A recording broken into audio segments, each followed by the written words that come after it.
నమస్తే, welcome to plus TV. నేను మీ యామ్ని. ప్రస్తుతం అంతా ఉన్నారు ప్రముఖ ఆధ్యాత్మికవేత్త, ప్రముఖ జ్యోతిష, వాస్తు పండితులు ముల్లపూడి సత్యనారాయణ మూర్తి గారు ఉన్నారు. మరి గురుగారితో మాట్లాడి మనకున్న సందేహాల గురించి అడిగి తెలుసుకుందాం. నమస్కారం గురుగారు. నమస్కారం మా యామిని. గురుగారు, ఇప్పుడు చైత్ర మాసం చాలా ప్రత్యేకమైన మాసం అనుకోవచ్చు. అంటే మనకి శ్రీరామనవమి అదే రోజు వస్తుంది, హనుమాన్ జయంతి అదే రోజు వస్తుంది. ఇప్పుడు సింహాచలం అప్పన్న స్వామికి చందనోత్సవం చేస్తాం. అవును, చాలా ప్రత్యేకమని అంటూ ఉంటారండి. అసలు ఏంటిది విశిష్టత ఆ రోజు? చైత్రమాసం నెలలోనే ఈ పండుగలన్నీ వస్తాయి. సింహాచలంలో చందనోత్సవం అంటే అద్భుతం అనమాట. అంటే ఉత్తి రోజుల్లో మనకి ఆ చందనము ఇలాగా గంధం వేసేసి దర్శనమిస్తారు. ఆ రోజు మొత్తం ఆ చందనాన్ని రిమూవ్ చేస్తారు. ఏది ఈ యొక్క సింహాచలంలో అప్పన్న స్వామి అంటాం. అంటే వరాహమూర్తి సింహాచలంలో. మామూలుగా నరసింహ అవతారం మనకు తెలుసు కదా, కానీ రూపం వరాహస్వామి, వరాహ నరసింహస్వామి అంటాం. వరాహమూర్తి అంటే పంది అవతారంలో ఉంటాడనమాట శ్రీ మహావిష్ణువు. ఆ సింహాచలం కొండ చుట్టూ కూడా ప్రదక్షిణలు చేస్తారు. ఇప్పుడు ఎలాగైతే ఇక్కడ ఈ అరుణాచలం ప్రదక్షిణాలు ఎలాగైతే చేస్తారో అలా గిరి ప్రదక్షిణాలు, ఇంద్రకీలాద్రి పర్వతం చుట్టూ కూడా, మనం బెజవాడ కనకదుర్గమ్మ చుట్టూ కూడా ప్రదక్షిణాలు చేస్తారు. అలాగా సింహాచలం చాలా పెద్ద కొండది, చాలా కిలోమీటర్లు అందరూ చేస్తారు ప్రదక్షిణ. అసలు ఈ సింహాచలేశ్వర స్వామి వారికి ఎందుకు వచ్చింది అసలు ఈ గంధం వేయాలి అంటే, ఈయన వరాహ నరసింహస్వామి ఏం చేశాడంటే, ప్రహ్లాదుడిని చంపేసిన తర్వాత అలాగే హిరణ్యాక్షుని చంపాడు. వరాహ అవతారంలో భూమిని ఎత్తుకుపోయాడు కదా, భూమిని ఎత్తుకుపోయి తీసుకువెళ్ళిపోయి సముద్రం అడుగు భాగంలో కప్పెట్టేశాడు. పెట్టేస్తే అలా దాచేశాడు హిరణ్యాక్షుడు, వేదాలని అన్నింటిని ఎత్తుకుపోతే. అప్పుడు వరాహ అవతార వ్యక్తి విష్ణువు ఆ భూమిని, వాడిని చంపేసి ఆ పంది యొక్క కోరలతో ఆ భూమిని తీసుకొచ్చి ఎక్కడుండేదో ఆ భూమిని అక్కడ పెట్టాడు.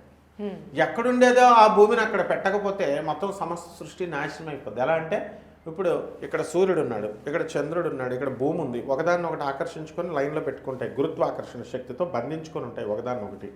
ఏమాత్రం ఇది తీసేసామనుకోండి, ఆ బ్యాలెన్స్ తప్పిపోద్ది. దొమ్మర వాళ్ళు ఒక లైన్ మీద, తాడు మీద ఎక్కి ఆడుతూ ఉంటారు కదా, ఇలా బ్యాలెన్స్ చేసి కొంచెం తప్పిన తాడు బ్యాలెన్స్ కింద పడిపోద్ది. అట్లాగే సృష్టి కూడా సర్వనాశనం అయిపోద్ది.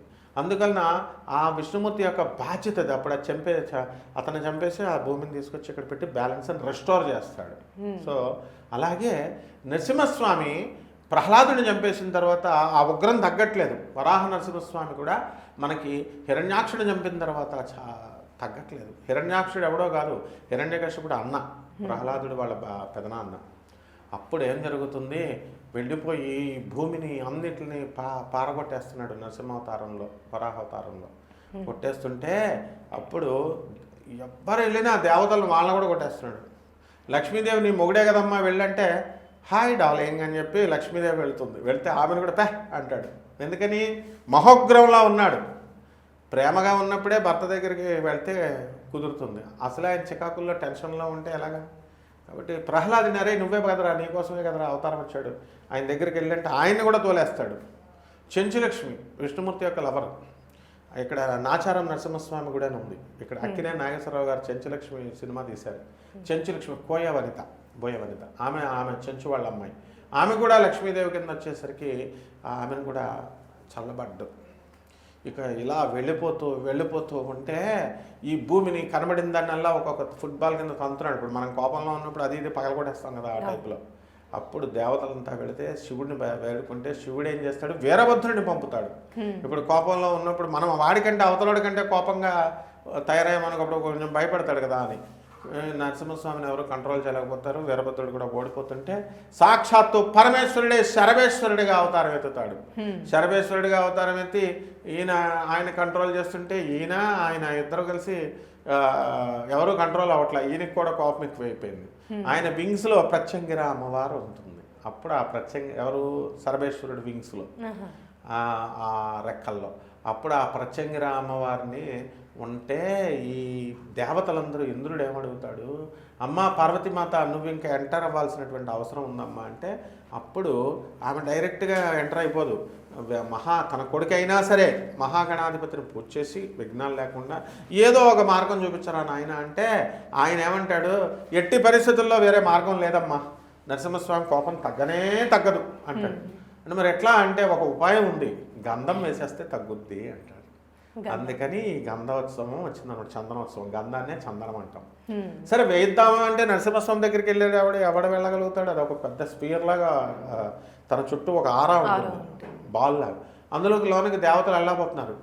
అప్పుడు పార్వతీదేవి ప్రత్యంగిరగా మారి ఆ శరభేశ్వరుడి రెక్కల్లో ఉండి ఆమె తన తోకతో ఈ యొక్క చందనాన్ని తీసుకొచ్చి వరాహ నరసింహస్వామి మీద వేస్తుంది. దాన్నే చందనోత్సవం అంటాం. ఆ రోజు చక్కగా చల్లబడిపోయాడు. అందుకని మిగతా రోజులంతా గంధం వేస్తాం, ఆ రోజున భక్తులందరూ చూడాలని చెప్పేసి అది గీకి పడేస్తే చందనం స్వామివారి దర్శనం ఇస్తారు. ఒరిజినల్ నిజస్వరూపంతో దర్శనమిస్తాం. అలాగే అక్కడ ఒక స్తంభం ఉంటుంది. పిల్లలు లేనటువంటి వాళ్ళు ఆ చందనోత్సవం దగ్గర ఆ సింహాచలంలో ఆ గుడిని కౌగిలించుకుంటే పిల్లలు పుడతారు అని పెద్ద నమ్మకం. అందుకే మన గవర్నర్ ఈఎస్ఎల్ నరసింహం గారు ఆయన ధర్మపత్నితో ఎప్పుడు వెళ్ళినా ఆయనకి దైవభక్తి ఎక్కువ, దేవుడి పిచ్చి ఎక్కువ. అందువల్ల వెళ్ళి కౌగిలించుకునేవారు ఆ విగ్రహాలు, ఆ యొక్క స్తంభాన్ని. ఇప్పుడు మనం కూడా వెళ్ళి ముట్టుకోవచ్చు. కాబట్టి ఈ విధంగా నరసింహస్వామి వారికి, వరాహ నరసింహస్వామికి ఇది స్పెషల్, ఇంకెక్కడ జరగదనమాట చందనోత్సవం అనే ఉత్సవం. నిజరూప దర్శనంలో ఆ రోజు స్వామిని చూపిస్తారు. మేము చిన్నప్పుడు రాజమండ్రి నుంచి వైజాగ్ అస్తమానం వెళ్ళి సింహాచలం వెళ్ళి అస్తమానం చూసేవాళ్ళం సంవత్సరం. వరాహ నరసింహస్వామి ఇంకా ప్రతి సంవత్సరం ఇదే టైంలో చేస్తారండి? ఇదే టైం, ప్రతి సంవత్సరానికి ఒకసారి తీస్తారు. లేకపోతే అందులో ఏముంటుందో మనకు తెలియదు. అది రోజు వేసేస్తే అది శివలింగం లాగా మనకు దర్శనం ఇస్తాం ప్రతిరోజు మనం వెళితే. ఆ ఒక్కరోజు మాత్రం అది చందనాన్ని గీస్తారనమాట, రేకులతో గీసేస్తే అప్పుడు వరాహస్వామి లాగా దర్శనం ఇస్తాడు. అమ్మవారిని, లక్ష్మీదేవిని తొడలో కూర్చోపెట్టుకుని ఆ రూపం అలా కనిపిస్తుంది, ఆ రూపం మనకు కనబడుతుంది. అదనమాట ఆ ఉత్సవం. నిజరూప దర్శనం అంటారు. అంటే స్వయంభూగా శ్రీ మహావిష్ణువు ఎలాగైతే వెలిసారో ఆ రూపంతో మనకి భక్తులందరికీ ఆ ఒక్కరోజు మాత్రమే ఛాన్స్ అనమాట. అందుకని భక్తులు తండోపతండాలుగా వెళ్తారు ఆ రోజు ప్రత్యేకంగా. చాలా చక్కగా తెలియదు గురుగారు, ధన్యవాదాలు. ధన్యవాదాలు.